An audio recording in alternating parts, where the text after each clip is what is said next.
औज़ुबिल्लाहिमिनश्शैतानिर्रजीम बिस्मिल्लाहिर्रहमानिर्रहीम अस्सलामु अलैकुम वरहमतुल्लाहि वबरकातुहू। आप सब लोगों को अरमान टीवी पे एक बार भी खुशामदीद। आज हम आपके लिए दो और वीडियो लेकर आए हैं। टाइटल तो आपने रीड कर लिया होगा, शफा के 3 हरूफ की निस्बत से दमा के इलाज और फजल के 3 हरूफ की निस्बत से दमा के हमला के वक्त करने के लिए इलाज।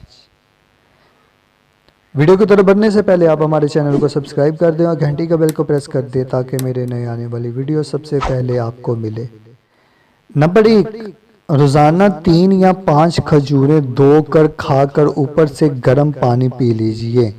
इंशाअल्लाह अज़्वजल बलगम पतला होकर निकल जाएगा और दमा में आराम मिलेगा। नंबर 2, 3 खुश्क अंजीर दूध में पकाकर रोज़ाना सुबह व रात को इस्तेमाल करने से बलगम और दमा से इंशाअल्लाह अज़्वजल नजात मिलेगी।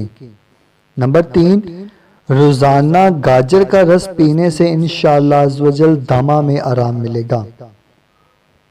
चलते हैं हम अपनी दूसरी वीडियो की तरफ। फजल के 3 हरूफ की निस्बत से दमा के हमले के वक्त करने गया इलाज।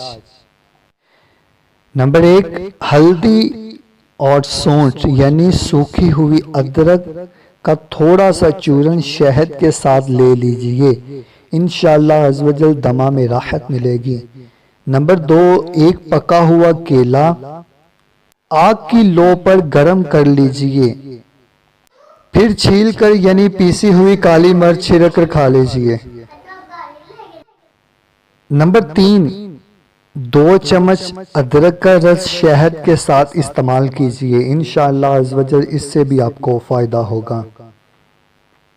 अगर आपको मेरी ये वीडियो अच्छी लगी तो वीडियो को लाइक शेयर कमेंट ज़रूर कर दें और मेरे चैनल को सब्सक्राइब कर दें और घंटी के बेल को प्रेस कर दें ताकि मेरे नए आने वाली वीडियो सबसे पहले आपको मिले। जज़ाकल्लाहु व खैरा।